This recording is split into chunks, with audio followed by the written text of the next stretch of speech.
Welcome to everyone. আজকে দশম শ্রেণীর লম্ববৃত্তাকার চোঙ আমাদের টপিক থাকবে। এই টপিকের ওপর আমরা আগের ভিডিওতে আমরা কিছু কনসেপ্ট এবং প্রয়োগ নিয়ে আলোচনা করেছিলাম। সেখান থেকে আমরা কন্টিনিউ করব একটা বিষয়। যারা আমার ভিডিও দেখছো, যদি পছন্দ হয় অবশ্যই লাইকস, সাবস্ক্রাইব এবং শেয়ার করবে। ওকে আসা যাক আমাদের প্রবলেমে। প্রয়োগ 6 থেকে আমরা করব। আজ আমরা প্রয়োগ 5 করেছিলাম, এখন প্রয়োগ 6। কোশ্চেন আছে, স্টিলের পাতলা চাদর দিয়ে তৈরি ঢাকনা সমেত একটি ড্রামের ভূমির ব্যাসের দৈর্ঘ্য 4.2 ডেসিমিটার। যদি ড্রামটি তৈরি করতে 112.20 বর্গ ডেসিমিটার চাদর লাগে, তবে ড্রামটির উচ্চতা কত হবে তা হিসাব করি। আবার বলা আছে কি না, 1 বর্গ মিটার স্টিলের দাম যদি 25 টাকা হয়, তাহলে ড্রামটি তৈরি করতে মোট কত টাকা খরচ হবে। তো এখানে একটা বিষয়, আমরা প্রিভিয়াস ভিডিওতে বা আগের ভিডিওতে আমরা কোনো ড্রাম বা ড্রাম মানে আমরা কি জানি, ড্রামের যে শেপ কী আকারের হয় আমরা জানি, সেটা লম্ববৃত্তাকার চোঙ বা রাইট সার্কুলার সিলিন্ডার। তো সেক্ষেত্রে আমরা শিখেছিলাম লম্ববৃত্তাকার চোঙের সমগ্র তলের ক্ষেত্রফল। এখানে কি বলা আছে, ড্রামের তো নিচের অংশ অবশ্যই থাকবে, তাই না? একটা ড্রাম যদি অবশ্যই যদি জলে রাখা হয়, ড্রামের নিচের অংশ অবশ্যই থাকবে, অর্থাৎ নিচের যে বৃত্তাকার পোর্শন ওটা অবশ্যই থাকবে। এখানে আরও একটা কি দেওয়া আছে না, ঢাকনা সমেত বলা আছে, অর্থাৎ এখানে নিচের সার্কুলার বা বৃত্তাকার তল থাকছে, প্লাস উপরেরও বৃত্তাকার তল থাকছে। তার সাথে আমাদের পার্শ্ববর্তী যে আমাদের বক্রতল আছে, সেই তলটাও এখানে আমরা কাউন্ট করব। ঠিক আছে, তার মানে এখানে সমগ্র তলের ক্ষেত্রফল কিন্তু বলা আছে। কি বলেছে, যদি 112.20 বর্গ ডেসিমিটার চাদর লাগে, অর্থাৎ সমগ্র তলের ক্ষেত্রফল বলা আছে, যেখানে ভূমির ব্যাস দেওয়া আছে 4.2, তাহলে ড্রামের উচ্চতা কত হবে। ওকে, দেখা যাক প্রবলেমটা আমরা সলভ করি। প্রয়োগ 6 সলিউশন কি বলা আছে, এখানে যেহেতু ড্রামের ভূমির ব্যাস দেওয়া ছিল, আমি যদি ভূমির ব্যাসার্ধ ও আর ধরে নিই, ভূমির ব্যাসার্ধ মানে যদি এটা ড্রাম ধরা হয়,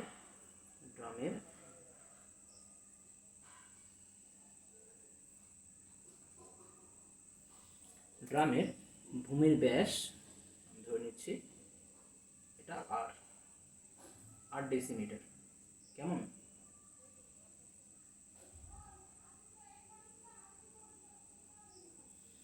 তাহলে এটা ব্যাসার্ধ, তাহলে ব্যাস কত হবে 2r। আর 2r কত দেওয়া আছে, ব্যাস কত দেওয়া আছে, ব্যাস দেওয়া আছে 4.2 ডেসিমিটার। সেখান থেকে আমরা যদি ব্যাসার্ধ বার করি, ব্যাসার্ধ আর ইকুয়াল টু কী হবে, 2 দিয়ে ভাগ করব, ভাগ করলে কত পাবো 4.2/2। আর 4.2কে 2 দিয়ে ভাগ করলে কত হয়, আমরা জানি 42কে 2 দিয়ে ভাগ করলে কত হবে 21। এখানে পয়েন্ট রয়েছে, তাহলে এখানে একটা পয়েন্ট আসবে 2.1 ডেসিমিটার। ওকে, এখন আমাদের দেয়া ছিল যে সমগ্র তলের ক্ষেত্রফল বা টোটাল মোট কতটা আমাদের তল লাগবে, বা সমগ্র তলের ক্ষেত্রফল কতটা কি লাগবে, বা কতটা চাদর লাগবে। কত চাদর লাগবে না, 112.20 বর্গ ডেসিমিটার, তাই তো? তাহলে যে আমাদের ফর্মুলা, সমগ্র তলের ক্ষেত্রফলের ফর্মুলা আমরা এখানে ইউজ করেছি। সমগ্র তলের কোনো লম্ববৃত্তাকার চোঙের সমগ্র তলের ক্ষেত্রফলের ফর্মুলা কি ফর্মুলা হয়, 2πr × r+h। আগের দিন আমি বলেছিলাম, যদি বুঝতে অসুবিধা হয় তুমি আগের ভিডিও তোমরা দেখতে পারো। ওকে, তো 2πr × r+h, আমরা এখান থেকে r এর ভ্যালু বসাবো। 2 × π এর ভ্যালু কত, 22/7। r এর ভ্যালু কত, 2.1। সাইডে লিখে রাখি, যেহেতু r = 2.1। কেমন? তাহলে কি পাচ্ছি, যদি এবারে বাম দিক থেকে এই 7কে আমি ডান দিকে ওপরে গুণ করবো, 2 22 আর 2.1 যেটা আছে 2.1, এখানে নিচে নামিয়ে আনতে হবে ডান দিকে গেলে, তাই তো? সেটা তো নিয়ম। আর 2.1 + 8 এটাকে যেমন ছিল তেমনই আমরা রাখছি। কেমন? বেশ, এখন আমরা কাটাকুটি করবো, ক্যান্সেল করবো। কীভাবে ক্যান্সেল করবো? এই 112.20 এই যে দশমিক তুলে দিয়ে নিচে 100 আনতে পারি, আর 2.1 এই দশমিক তুলে দিয়ে উপরে 10 আনতে পারি, তাই তো? এই শূন্যগুলো প্রথমে কাটা হয়েছে, বুঝতে পারছো? 21কে 7 দিয়ে কাটলে যদি আমরা ক্যান্সেল করি, কত দিয়ে কাটবে? 3 দিয়ে কাটবে। ওকে, একইভাবে এবারে আমি 112 এখানে 22 আর থাকছে, আর এখানে 1122, সেটা আমি 11 দিয়ে কাটলে 11 দুগুণে 22, আর 11 102 দিয়ে কাটবে এটা। তারপরে 102 আমরা 3 দিয়ে কেটেছি, 3 দিয়ে 9, আর 1 2 3 4 12, তারপর 17 পড়ে থাকছে।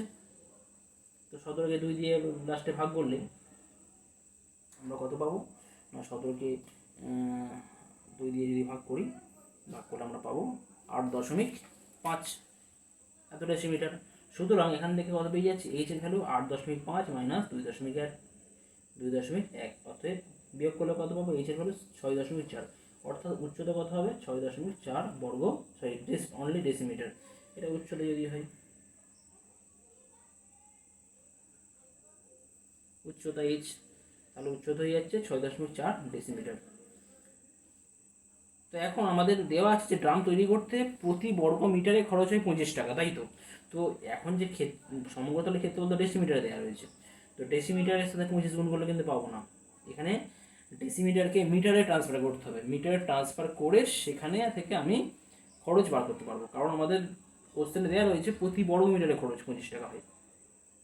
ঠিক আছে, ডেসিমিটার থেকে মিটার করতে গেলে কী করতে হয়? আমরা কি জানি? কিমি, হেমি, ডেকামি, মি, ডেসিমি। তো মিটারের পরে ডেসিমিটার আছে, মিটারের পর ডেসিমিটার, অর্থাৎ ডেসিমিটার থেকে মিটারে যেতে গেলে আমাদের এক গড় বাম দিকে আসতে হবে, তাই তো? আর বাম দিকে আসা মানে কী করতে হয়? 10 দিয়ে ভাগ করতে হয়। কিন্তু এখানে কত আছে? বর্গ, বর্গ মানে কী করতে হবে? তাহলে 10 স্কোয়ার, 10 10 স্কোয়ার দিয়ে ভাগ করতে হবে। 10 স্কোয়ার মানে কত? 100, অর্থাৎ 100 দিয়ে ভাগ করতে হবে। ভাগ করলে কী পাবো? বর্গ ডেসিমিটার থেকে বর্গ মিটার, এটা হবে বর্গ মিটার। যখন ভাগ করি তখন হয়ে যাচ্ছে বর্গ মিটার। কেমন? তারপর ভাগ করলে কত পেয়ে যাচ্ছি? 1.1220, এত বর্গ মিটার।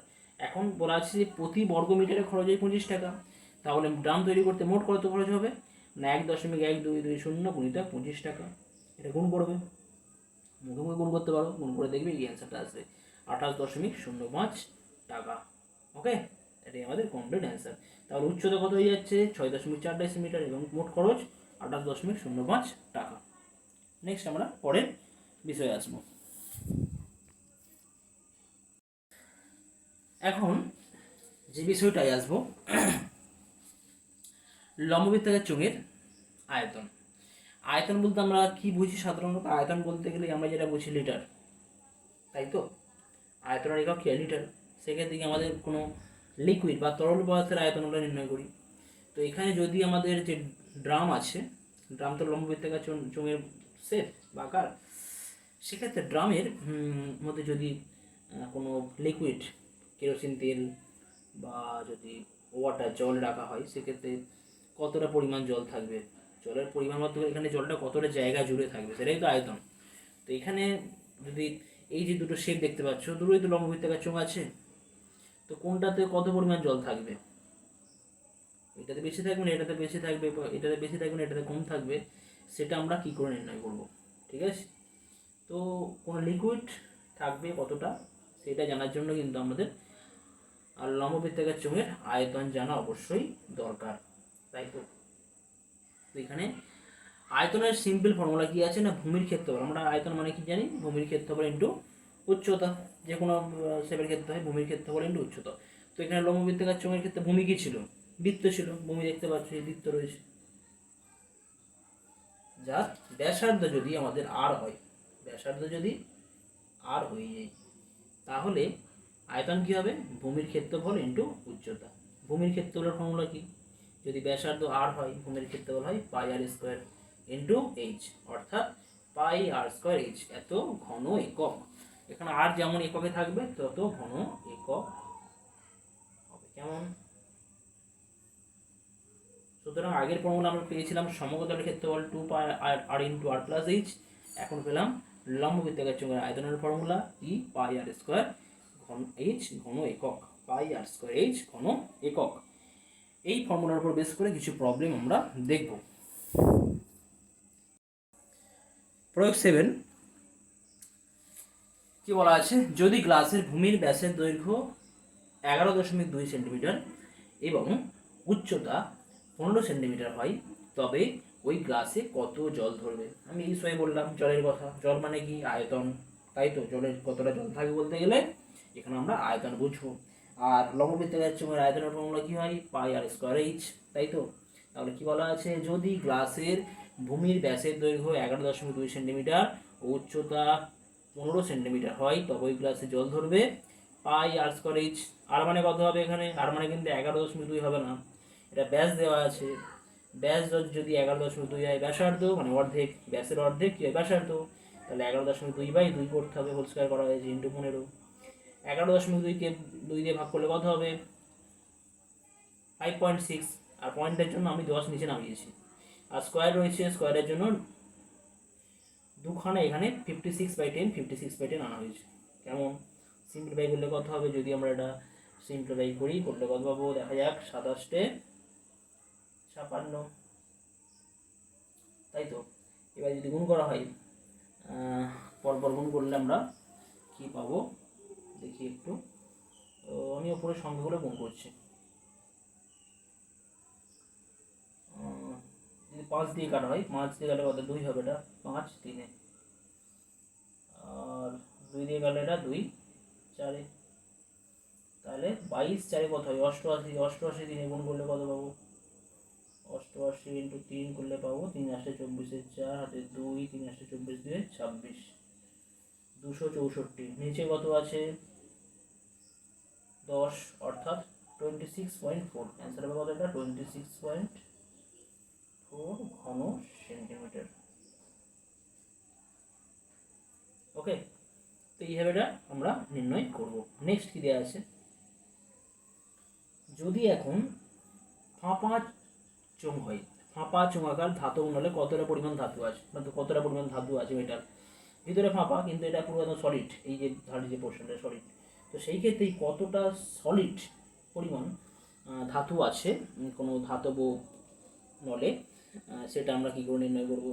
তার জন্য কী করতে হবে, এই বাইরের ব্যাসার্ধ ধরে একটা আমরা আয়তন পাবো, আর ভিতরের ব্যাসার্ধ ধরে একটা আয়তন পাবো।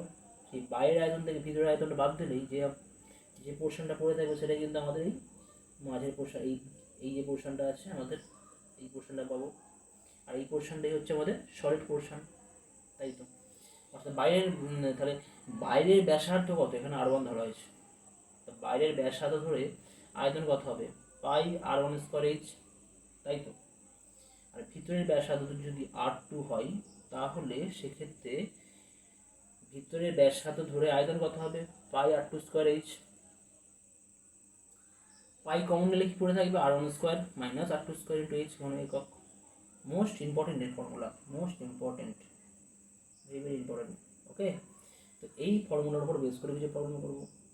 যদি ফাঁপা হয় সেক্ষেত্রে কতটা পরিমাণ আমাদের ধাতব মেটেরিয়ালস, ধাতু থাকবে কোনো ধাতব নলে, সেটা আমরা নির্ণয় করবো। তো এই ফর্মুলার উপর বেস করে একটা প্রবলেম দেখা যাক কী আছে, কী কোশ্চেন দেওয়া আছে। প্রয়োগ 8, দুই মুখ খোলা একটা আছে, লোহার তৈরি একটি লম্ববৃত্তাকার চোঙের উচ্চতা 42 সেন্টিমিটার, অর্থাৎ এইচ দেওয়া আছে। চোঙটি 1 সেন্টিমিটার পুরু, অর্থাৎ মোটা, কতটা মোটা, থিকনেস কত, 1 সেন্টিমিটার পুরু, এবং তার বহির্ব্যাসার্ধ দৈর্ঘ্য 10 সেন্টিমিটার। এখানে ছবিতে পরিষ্কার দেওয়া আছে, তোমরা দেখতে পাচ্ছ ছবিতে এই যে নল দেওয়া রয়েছে 1 সেন্টিমিটার পুরু। বাইরের ব্যাসার্ধ কত দেওয়া আছে, বাইরের ব্যাসার্ধ দেওয়া রয়েছে এটা 10 টোটাল। বাইরের যে টোটাল বাইরের বহির ব্যাস দেওয়া আছে, এটা বহির ব্যাস, ভিতর থেকে এটা পুরো ব্যাস, এখান থেকে এতটা টোটালটা ব্যাস কত, এটা 10। বহির ব্যাস যদি 10 হয়, তাহলে বহির ব্যাসার্ধ কত হবে, 5 হবে নিশ্চয়ই। চোঙটির বাহিরের ব্যাসার্ধের দৈর্ঘ্য 10/2 সমান 5 সেন্টিমিটার। তাহলে এটা যদি 5 সেন্টিমিটার হয়ে যায়, তাহলে আমি যদি ছবি এখানে ড্র করি, এটা যদি টোটাল যদি 5 হয়, তাহলে ভিতরটা কত হবে, এটাতে 1 সেন্টিমিটার থিকনেস, চওড়া বা পুরু, তাহলে এটা কত হবে, 4 হবে নিশ্চয়ই। এই পোর্শনটা শুধুমাত্র এই পোর্শন, ভিতরের ব্যাসার্ধ হবে 4। চোঙটির ভিতরের ব্যাসার্ধ দৈর্ঘ্য হবে 5 - 1 সমান 4 সেন্টিমিটার। এখন বলা কি কোশ্চেনে বলেছে না কত পরিমাণ লোহা দিয়ে তৈরি, তাহলে আমাদের আগের ফর্মুলা জাস্ট এই মাত্র যেটা করলাম, পাই পাই ইন্টু আর1 স্কোয়ার মাইনাস আর2 স্কোয়ার, এইচ কোনো একক, পাই 22/7, আর1 মানে কত হয় 5 স্কোয়ার, আর2 কত বেরিয়েছে 4, এখানে আর1 কত, আর1 মানে বাইরের ব্যাসার্ধ 5, আর2 কত, ভিতরের ব্যাসার্ধ কত 4, আর1 স্কোয়ার মাইনাস আর2 স্কোয়ার ইন্টু এইচ মানে কত 42/42 মানগুলো বসানো হয়েছে। এবারে A square minus B square একটা ফর্মুলা তোমরা নিচু ক্লাসে তোমরা জানো, শিখেছো, A plus B into A minus B. এখানে তোমরা এই ফর্মুলা ইউজ করতে পারো, খুব কুইক হয়ে যাবে, তাহলে এমনি করতে পারো মনে করো। সেক্ষেত্রে কত পাবো 5 + 4 9 ইন্টু 5 - 4 1 পাচ্ছি, এটা গুণ করলে কত পাবে 22 6 গুণ করে দেখতে পারো 6 54 আর 22 54 ইন্টু 22 করতে পারো 6 54 ইন্টু 22 22 4 88 8 হাতে 8 22 পাচ্ছে 5 × 10 5 × 10 110 110 8 8 118, ঠিক আছে। তাহলে হচ্ছে 1188, অর্থাৎ এটা হবে 1188 ঘন সেমি। তো এই ধরনের অঙ্ক ফর্মুলা বেস তোমরা নিজেরা ঘরে করতে পারো, পড়া আছে সিম্পল, জাস্ট বলে দিলাম। নেক্সট কোশ্চেন, প্রয়োগ 8-এর মতোই এখানে বলা আছে দুই মুখ খোলা ফাঁপা লম্ববৃত্তাকার চোঙের ভিতর ও বাইরে রং করতে হলে কতটা পরিমাণ জায়গা রং করতে হবে। এখানে কিন্তু রং করতে হবে, কিন্তু এখানে রং করতে হবে। তো রং করার ক্ষেত্রে আমরা কি জানবো না, আমাদের সমগ্র তলের ক্ষেত্রফল বলবো না, পার্শ্বতলের ক্ষেত্রফল, ভিতরের যে পার্শ্বতল আছে এবং বাইরের যে পার্শ্বতল আছে তাদের ক্ষেত্রফল কিন্তু এখানে লাগবে। কোশ্চেন আমরা 8-এর মতনই এখানে কিন্তু। তো দুই মুখ খোলা লম্ববৃত্তাকার চোঙের ভিতরে ও বাইরে বক্ষতলের মোট ক্ষেত্রফল কত হয়, বক্ষতলের মোট ক্ষেত্রফল মানে ভিতরে যে পোর্শন, বুঝতে পারছো, ভিতরের পোর্শনের ক্ষেত্রফল আর এবং বাইরের পোর্শনের ক্ষেত্রফল। ফর্মুলা কি 2πr/h, তো 2πr মানে কত 5 মানে বাইরেরটা বার করা হয়েছে ইন্টু এইচ কত, এখানে এইচ আমরা 21 ইউজ করেছি, 2πr/h ইন্টু 2πr/h। আচ্ছা, এখানে তোমরা একটু যে উচ্চতা আছে, এখানে উচ্চতা কিন্তু আমরা এইচ সমান 21 ধরে প্রবলেম সলভ করা আছে, ঠিক আছে। কিন্তু কোশ্চেন নাম্বার 8-এ কিন্তু এইচ সমান 42 ছিল। তো এই দুটো জিনিস তোমরা কিন্তু নিজেদের মধ্যে কোনো কনফিউশন রাখবে না। এখানে কিন্তু কোশ্চেনটা একটু আলাদা টাইপ বলতে উচ্চতাটা কিন্তু চেঞ্জ করা আছে, সেম কোশ্চেন নয় এটা, ওকে।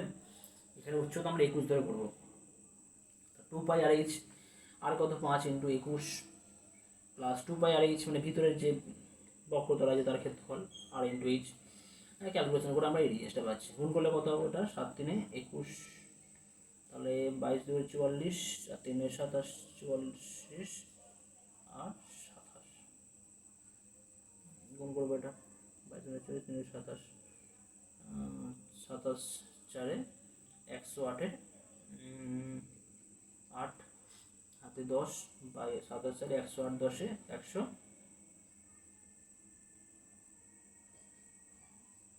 18, তাহলে 1188 এত বর্গ সেন্টিমিটার, 1188।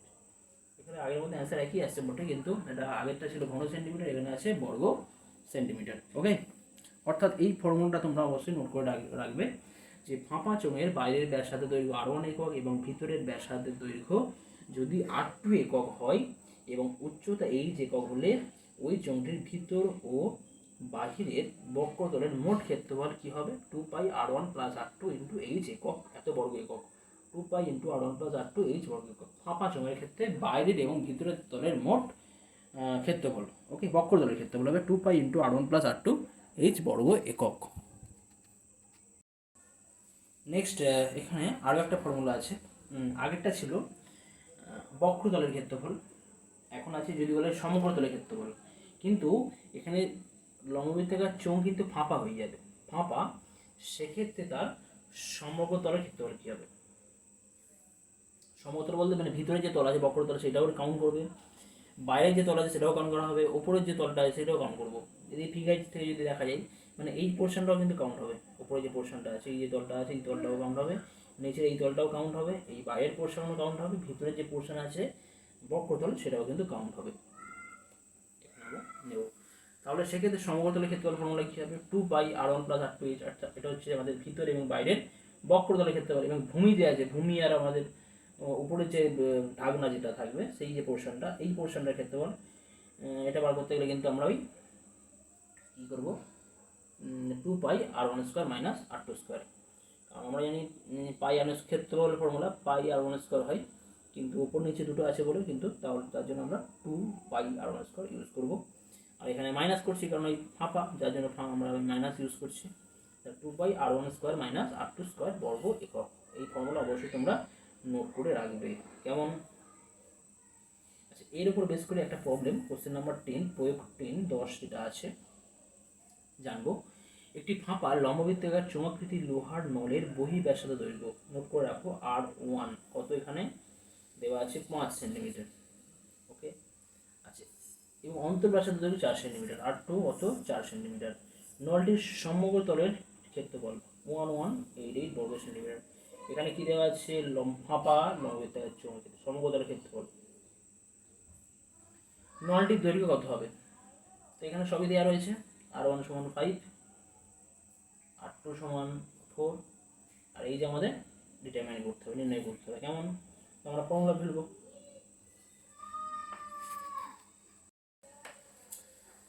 শর্তানুসারে 2πr1 প্লাস R2, আগে যে ফর্মুলা সেই ফর্মুলা আমরা ইউজ করেছি, plus 2πr1² minus r2² equal to কত দেওয়া আছে? 1188 বর্গ সেন্টিমিটার। 1188 বর্গ সেন্টিমিটার। 2 দিয়ে ভাগ করলাম, ভাগ করলে কত হয়ে যাচ্ছে? এটা ভাগ করলে 594 হয়ে যাবে। পাই রয়েছে যেমন ছিল তেমনই আছে। R1 এর ভ্যালু কত? 5, R2 এর ভ্যালু কত? 4, এইচ পাশে রাখা আছে 2π। দুইটা দিয়ে তো আগে তো ভাগ করা হয়েই গেছে, আর পাইটা কমন নিয়ে নিয়েছে একবারে বাইরে।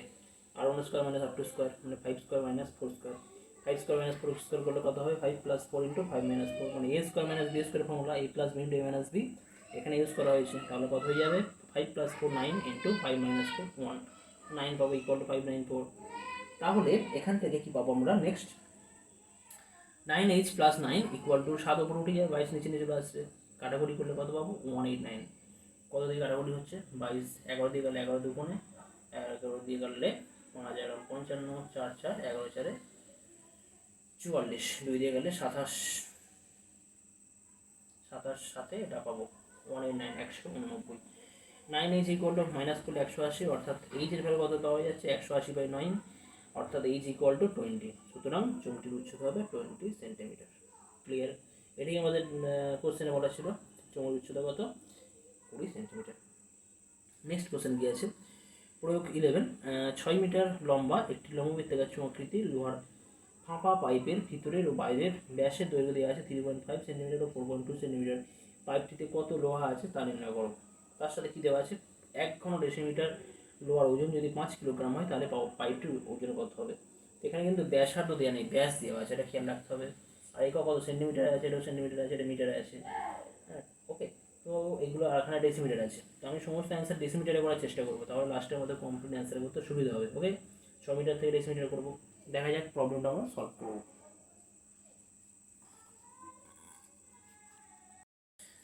প্রয়োগ 11 কি দেওয়া আছে? h সমান 6 মিটার। তো 6 মিটারকে আমি বলেছিলাম ডেসিমিটারে ট্রান্সফার করবো। মিটারকে ডেসিমিটারে করতে গেলে 10 দিয়ে গুণ করতে হয়, তাহলে ডেসিমিটার হচ্ছে 60 ডেসিমিটার, 60 ডেসিমিটার। আচ্ছা, বাইরের ব্যাসার্ধ কত ধরে নিয়েছে? এটা বহি ব্যাসার্ধ, বাইরের ব্যাসার্ধ, এটা এটা ভিতরের। কেমন? 2r2 ব্যাস দেওয়া ছিল কত? 3.5 দেওয়া ছিল। এটা 2r2 ভিতরে, সরি, 2r2 যদি 3.5 হয় তাহলে r2 কত হয়ে যাবে? 3.5/2 সেন্টিমিটার। এবারে কি সেন্টিমিটারকে ডেসিমিটার করতে গেলে আমরা জানি কিমি, হেমি, ডেকা, মিমি, ডেসিমি, সেন্টিমি। তো সেন্টিমিটার থেকে ডেসিমি করতে গেলে বাম দিকে 1 ঘর আসতে হচ্ছে, আর বাম দিকে 1 ঘর আসা মানে 10 দিয়ে আমাদের ভাগ করতে হয়। তাহলে 3.5/2 × 10 এত ডেসিমিটার সমান, যদি ভাগ করলে তোমরা পাবে 0.175 এত ডেসিমিটার। একইভাবে 2r1 অর্থাৎ বাইরের যে ব্যাস দেওয়া ছিল 4.2 সেন্টিমিটার, অতএব r1 ইকুয়াল টু 4.2/2 সেন্টিমিটার। 4.2 কে 2 দিয়ে ভাগ করলে 2.1 সেন্টিমিটার। একে এখন ডেসিমিটার ট্রান্সফার করবো। ডেসিমিটার করতে গেলে কী করতে হয়? 10 দিয়ে ভাগ করতে হয়, অর্থাৎ 0.21 ডেসিমিটার। কী বার করতে হয়? পাইপটিতে কতটা লোহা আছে? ফাঁপা দেওয়া রয়েছে অবশ্যই, তাহলে লোহা বার করতে মানে এখানে আয়তন বার করতে হবে নিশ্চয়ই। আয়তনের যে ফর্মুলা, এখানে ফাঁপা চোঙের ক্ষেত্রে আয়তনের ফর্মুলা কী হয়? Pi of r1² minus r2² into H. r1 বাইরের ব্যাসার্ধ, r2 ভিতরের ব্যাসার্ধ। তো a² minus b² formula, s plus b into a minus b formula আমরা ইউজ করছি। তো r1 এর ভ্যালু কত? 0.21 প্লাস 0.175, এটা আমি লাস্ট পেয়েছি R2 ভ্যালু 0.175 তোমরা পেয়েছো। এই ভ্যালু এখানে পুট করা হচ্ছে 0.21 মানে 0.175 ইন্টু 60, জাস্ট বাইরের ভ্যালু বসানো হয়েছে কত 22/7 ইকুয়াল ইন্টু 0. এটা যোগ করলে অ্যাড করলে পাবো 0.385, এটা যদি মাইনাস করি বিয়োগ করলে পাবো 0.035 গুণিতক 60। তাহলে এখান থেকে পেয়ে যাচ্ছি আমরা 2.541 ঘন ডেসিমিটার। এটা ক্যালকুলেশন নিজেরা করবে, ঠিক আছে, গুণ করলে তোমরা এটা পাবেন 2.541। তাহলে এটা একটা অ্যান্সার কতটা আমাদের লোহা আছে। এখন বলা আছে যে প্রতি ঘন ডেসিমিটার লোহাতে কত কিলো লোহা আছে না 5 কিলোগ্রাম লোহা আছে। আমাদের এটা তো আয়তন পেলাম, তাহলে এর সাথে যদি 5 দিয়ে গুণ করি তাহলে কিন্তু টোটাল ওজন আমরা পেয়ে যাব। 2.541 ইন্টু 5 কিলো করলে টোটাল ওজন পাইপটির ওজন কত হবে 12.705 কিলোগ্রাম। ওকে ওকে আমরা নেক্সট ভিডিওতে আরও কিছু প্রয়োগ আছে সেই সমস্ত প্রয়োগ সলভ করবো, এবং পরবর্তী সময় আমরা আরও কোর্সে দেখি যে সমস্ত প্রবলেম আছে সেই সমস্ত প্রবলেম সলভ করবো। ওকে, থ্যাংক ইউ।